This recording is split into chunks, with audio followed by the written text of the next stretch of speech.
l'histoire de la cardiologie, de l'hôpital cardiologique à Bordeaux, qui a ouvert en 1978. Et donc là, c'est le début de mon travail, la première moitié, disons, c'est le début de la chirurgie cardiaque à Bordeaux. Voilà pourquoi je parle de ça. J'ai été anesthésiste pendant quelques temps de M. Fontan en chirurgie cardiaque. Alors,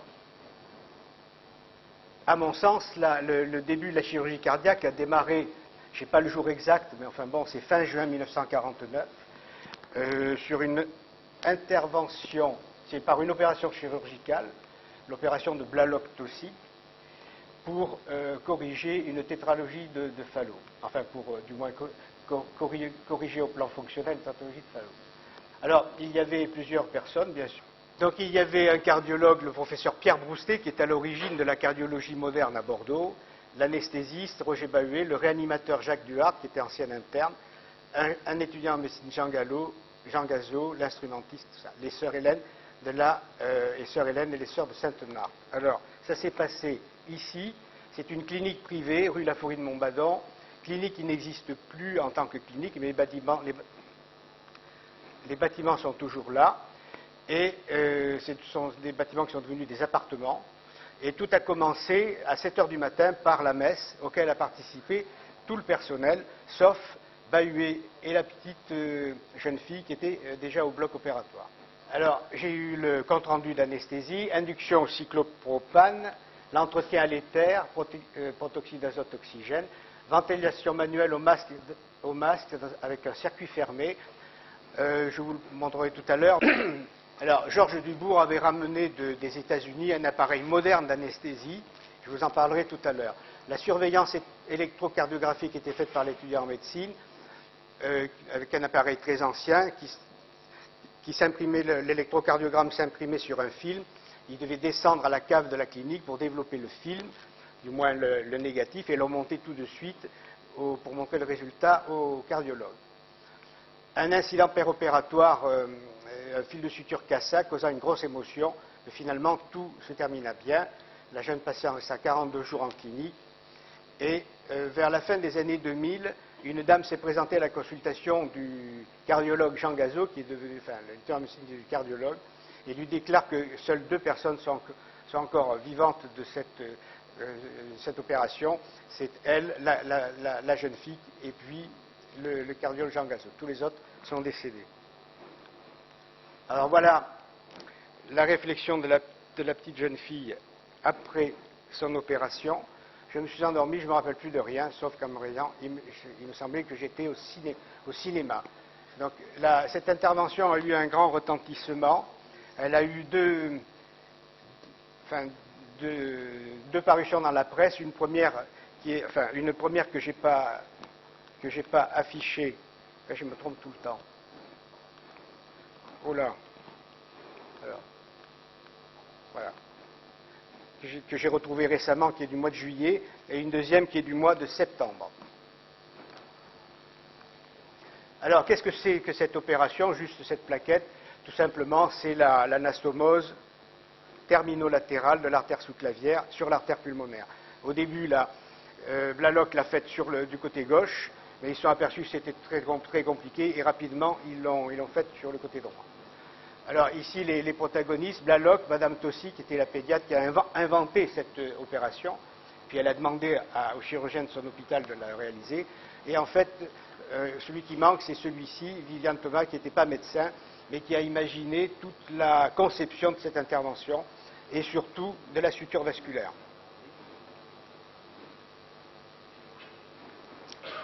Alors, avant cette opération, avant, les enfants de Bordeaux, les petits malades de Bordeaux étaient opérés à Paris par Charles Dubost ou bien à Lyon par Paul Santi.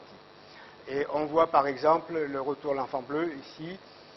Là, c'est une souscription pour obtenir des fonds et faire opérer un enfant bleu de Talence. Moi, j'habite à Talence. Voilà. Quelques images de Sud-Ouest. Alors, dans cette fin d'année, des fins de décennie de 40, quelles étaient du moins les préoccupations, en gros, cardiaques, des pathologies cardiaques des médecins? Bon, il y avait bien sûr les aortites, les péricardites, tuberculeuses, les insuffisances cardiaques avec œdème, les valvulopathies. On ne voyait rarement à l'hôpital de pathologie coronarienne, elles étaient traitées à domicile. Et un auteur dit qu'on pouvait passer toute sa vie d'étudiant à l'hôpital sans voir un patient de pathologie coronarienne. Les troubles d'urine cardiaque aussi étaient rares en clinique, parce qu'il fallait avoir un électrocardiogramme pour en faire le diagnostic. Et ils étaient dominés surtout par les fibrillations auriculaires, les autres pathologies cardiaques de troubles d'urine étaient un peu laissées passer. Et les cardiopathies congénitales, comme la sténose de l'artère pulmonaire avec CIV ou enfant bleu. En fait, la cardiologie était peu avancée, mais vraiment très peu avancée. On soignait les cardiaques en 1949 comme on les soignait en gros en 1910, quoi, pareil. Alors quel était l'état des hôpitaux de Bordeaux après la guerre? Eh bien, c'était des hôpitaux vieillots, étroits, avec de matériel et techniques dépassés et anciennes. Enfin, il faut quand même dire qu'on était encore en 1949 à la fin des tickets de rationnement alimentaire à Bordeaux. Donc les fonds, les moyens n'étaient peut-être pas au rendez-vous. Ici, la salle commune de l'hôpital Saint-André, à l'époque. Les chefs de service de cette époque-là étaient eux aussi anciens et peu portés sur l'innovation ou la modernité. Ils privilégiaient beaucoup l'examen clinique, l'interrogatoire, au détriment des examens complémentaires qui commençaient à arriver. Ils débutaient leur visite par les humanités, par un peu de littérature, de philosophie, voire de piano. Ici, nous avons le service du professeur Pierre Mauriac, célèbre, là. À côté, il y a Jean-Paul Broustet, donc le cardiologue qui a lancé la cardiologie à Bordeaux. Et Pierre Mauriac était un spécialiste de Montaigne. À chaque visite, le matin, il commençait par une demi-heure, un cours sur Montaigne, debout, dans le début de la salle de clinique, et que tout le monde écoutait, bien entendu, religieusement, sans dire un mot, même si piaffait un peu d'impatience comme ça, pour entamer la visite, ils étaient obligés d'écouter le professeur. On en avait un autre qui avait fait installer un piano à l'entrée de son service, et quand il arrivait le matin, religieusement aussi, tout le monde écoutait, tout le service, il est religieuse et tout le monde, les internes, écoutait un petit morceau de piano. Alors, bien sûr, les vieux médecins que j'ai rencontrés et que j'ai interviewé 35 personnes pour faire ce travail. Quand ils étaient internes à cette époque-là, et ils m'ont raconté que tout le monde bouillait, disant, enfin tous les jeunes bouillaient en disant, mais quand est-ce qu'on va commencer? Voilà. Voilà. Donc, ensuite. Alors, là, l'émergence d'une spécialité, la cardiologie, c'est donc ce professeur Pierre Broustet qui a lancé ce programme à Bordeaux à la fin des années 40. Il s'intéresse à la cardiologie, il passe en 1930 une thèse avec le professeur Pachon sur l'insuffisance cardiaque. Il est agrégé de médecine, il est agrégé en 1937, mais il est professeur en 1949, donc plus de 10 ans après, parce qu'il a fait partie de l'écurie de Pierre Mauriac, ancien doyen, qui a été mis à l'écart à la Libération, et donc toute son équipe a été mise à l'écart avec, j'ai appelé ça dommage collatéral, et il aura fallu attendre 12 ans ou 13 ans pour pouvoir devenir professeur.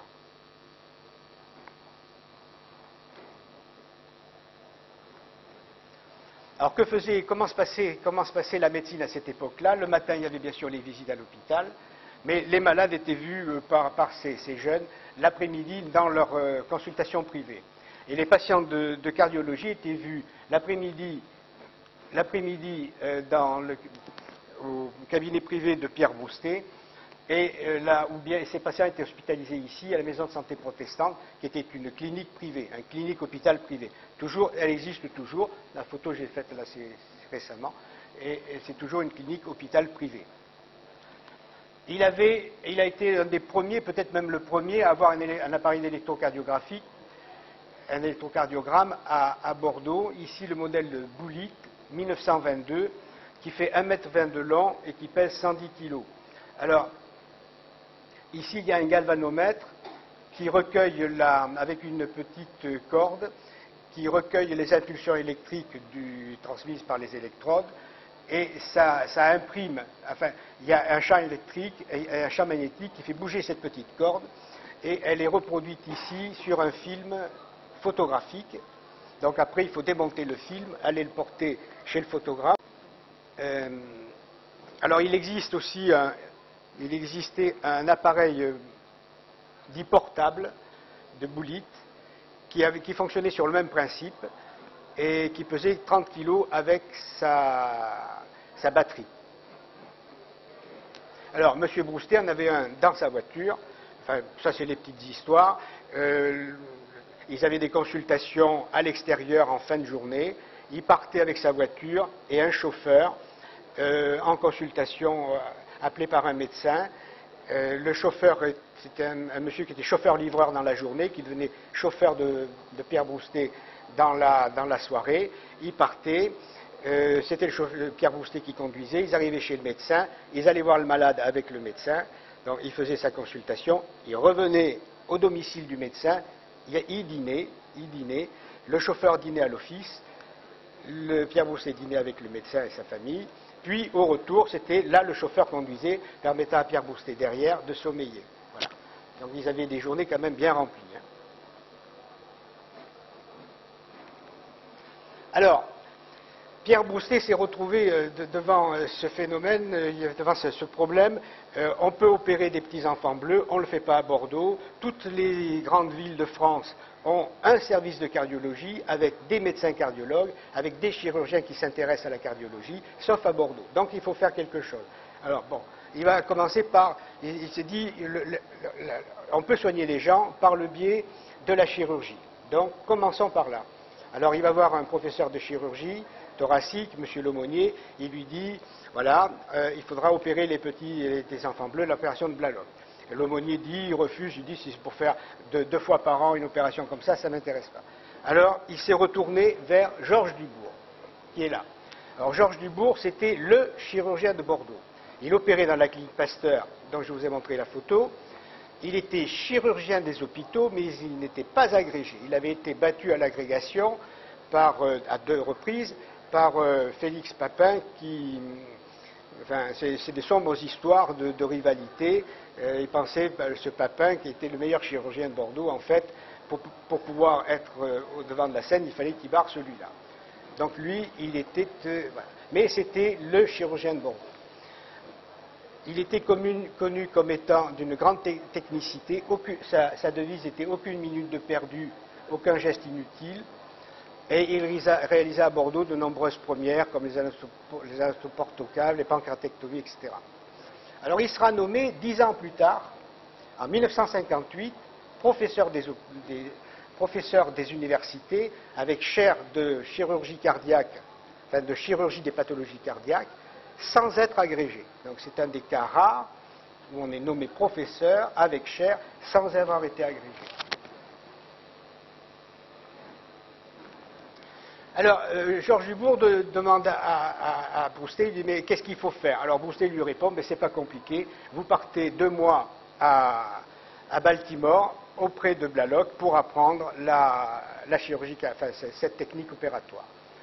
Alors, la petite histoire dit qu'il a eu beaucoup de chance, parce que, évidemment, beaucoup d'étrangers allaient voir Blalock, mais ils étaient dans l'amphithéâtre de la salle d'opération.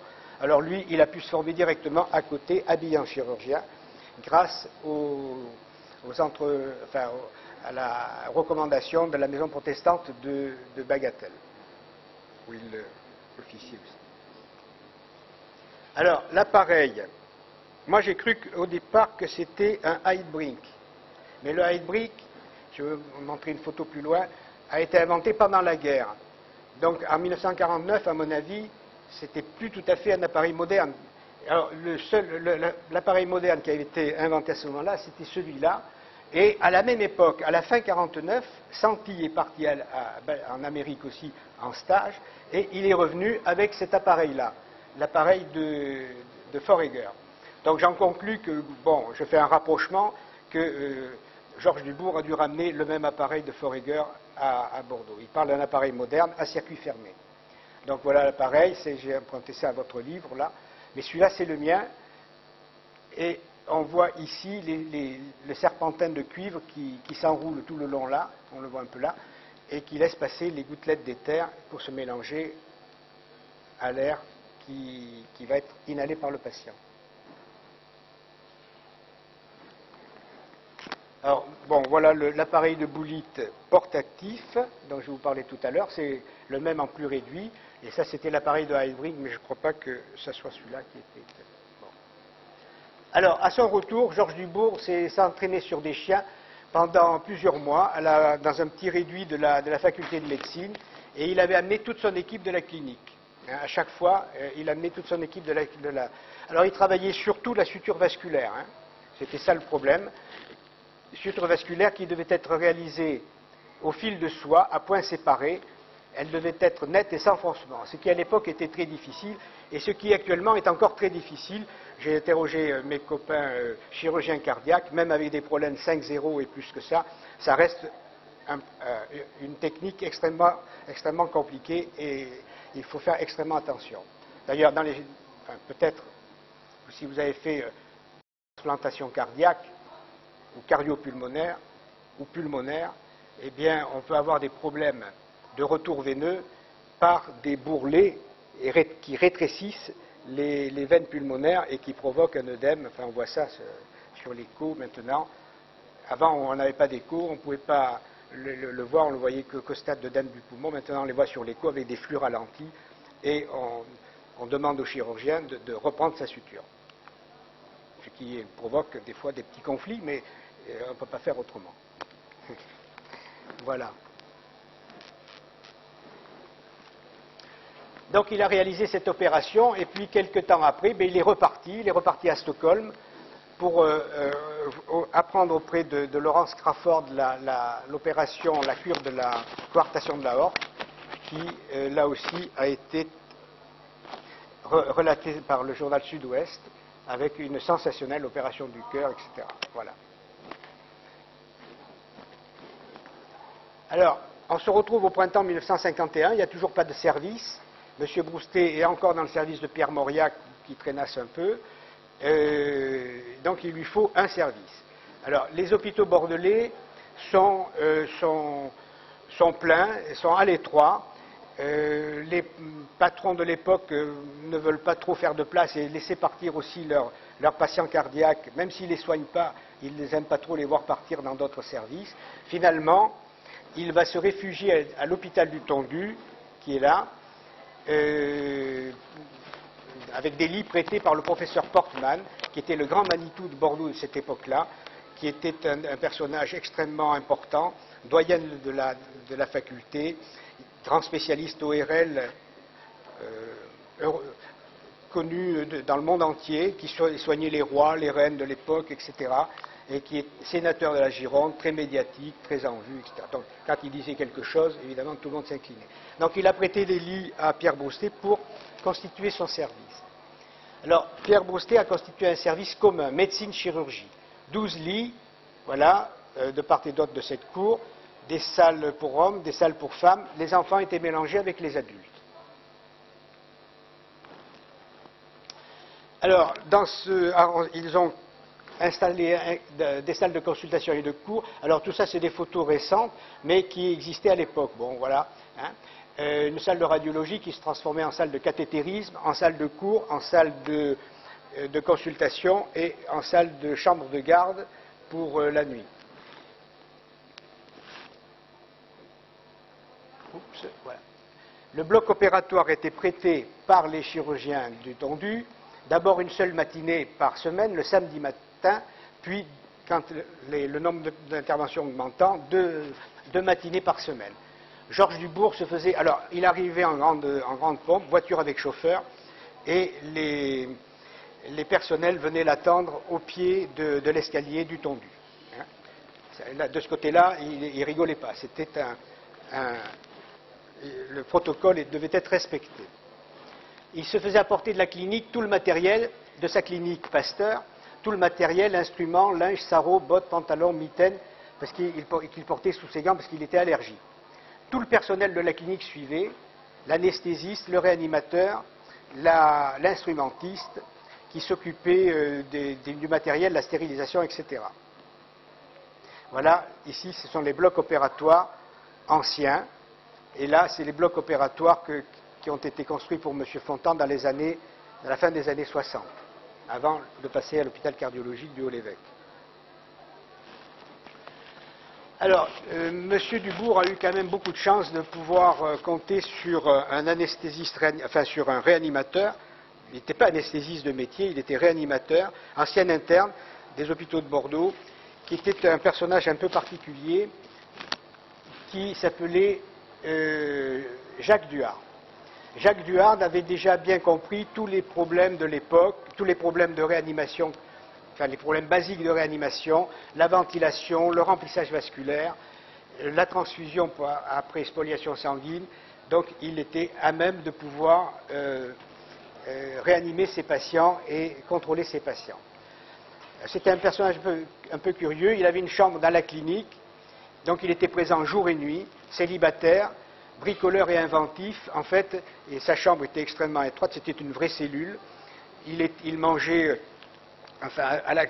les repas des personnels de la clinique tous les jours. Et en fait, il avait un grand bâtiment à côté de la clinique avec un véritable atelier de menuiserie, de serrurerie, de fer à souder, etc., où il faisait des instruments de chirurgie, des instruments d'un peu pour tout le monde, et il réparait même les ascenseurs. Le dimanche, il allait inviter chez les collègues, et à force d'être invité, il faisait partie de la famille, et les gens que j'ai interviewés le pleurent comme si c'était leur oncle ou leur grand-père.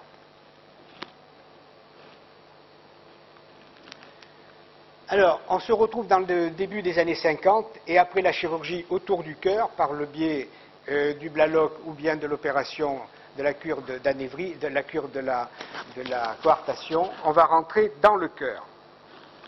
Alors, l'opération en France a été faite pour la première fois par Broussais. Alors là, je ne sais pas trop...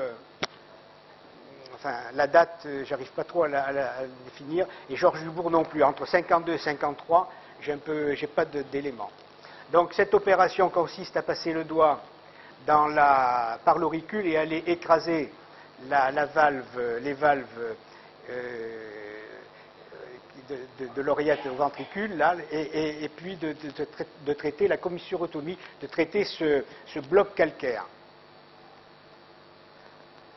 Donc ils en ont fait en 1955-6. Georges Dubourg a publié 40 commissurotomies, dont 3 avec accident et dont 1 mortel. En fait, le grand problème, c'était la déchirure de l'auricule qui se prolongeait dans l'oreillette et puis le flot de sang. On est passé à la chirurgie du cœur ouvert en 1955 par Charles Dubos toujours, mais là à la clinique Marie-Lannelongue. Et Georges Dubourg s'est intéressé à cette opération à partir de ce moment-là. Et la première a eu lieu dans le premier trimestre 1958. Je n'ai pas de date exacte parce que ça n'a pas été relaté dans le journal ni dans les publications locales. Il parle de son intervention, mais il ne donne pas de date. Alors, l'oxygénation, la CEC, c'est une photo que j'ai prise qui n'est pas bordelaise, hein. C'est pour ça que j'ai mis parisien. En fait, l'oxygénation, c'est un oxygénateur à disque de type Senning, donc vertical, et le sang monte comme ça, un peu en colimaçon, sur les disques, jusqu'en haut, et au passage sur les disques, il prend l'oxygène qui est amené directement, comme ça, par une petite valve sur les disques. Voilà. Cette intervention était une fermeture de CIA, qui s'est réalisée cette fois-ci, bien sûr, à l'hôpital du Tondu. On n'était plus à la clinique. Alors cet hôpital du Tondu, le voici, quelques mots, ouvert en 1892 pour accueillir les vénériennes prostituées atteintes de syphilis, jusque-là hospitalisées à l'hôpital Saint-Jean qui était sur le site de Santé Navale à l'époque. On a détruit l'hôpital Saint-Jean pour construire Santé Navale. Bon, alors, elle a été construite comme un hôpital-prison avec fossé, mur d'enceinte, hein, pour éloigner les souteneurs qui étaient susceptibles de rentrer. Mais une fois qu'il a été construit, on s'est dit, ben, finalement, c'est un peu trop beau pour des prostituées. Donc on n'y a quasiment jamais mis de prostituées. On les a mises ailleurs. Et ça a été investi. On était déjà dans l'étroit de l'hôpital Saint-André. Donc ça a été investi ici par le professeur Moore. Alors, Pierre Broustet a ouvert son service et il a commencé par recruter des collaborateurs. Et il les a tout de suite envoyés à l'étranger. Ça a été un peu sa grande idée, rassembler dans un même endroit toutes les spécialités de la cardiologie et avoir les meilleurs et les former de la meilleure façon possible en les envoyant à l'étranger. Vous apprendrez là-bas ce que je ne peux vous enseigner. Donc Robert Castin, j'ai été interne de Robert Castin. Ici Jean Gazot à Mexico, Pierre Blanchot aussi. Alors deux personnages vont émerger parmi les collaborateurs. C'est Henri Bricot et Francis Fontan, un médecin, un chirurgien. Henri Bricot succédera à Pierre Broustet, homme d'ordre et de décision, enseignant efficace et redouté, fondateur de l'université de Bordeaux II. Ça a été le dernier doyen et le premier président de la nouvelle fondation, de la nouvelle université. Il y a rattaché, en plus des unités médicales et de pharmacie, les unités de sciences sociales et l'œnologie. On a ici inauguré en 2013 la salle du conseil de l'université Henri Bricot. Il sera président de l'université, directeur de l'INSERM de cardiologie et cofondateur de l'hôpital cardiologique du Olivex. Ça a été un grand personnage de la cardiologie de l'université de Bordeaux. Francis Fontan, chirurgien. Alors, il est allé voir d'abord, comme tous ceux de cette époque, Georges Dubourg pour apprendre la chirurgie générale et la technique opératoire. Et en fait, il a été séduit par les nouveautés chirurgicales cardiaques. Et donc, il est devenu chef de clinique d'abord de Broustet, parce que l'autre n'était pas professeur, il ne pouvait pas avoir de chef de clinique. Puis à partir de 1958, chef de clinique de Georges Dubourg. Il a rencontré les meilleurs de partout, Collet, Shumway, voilà.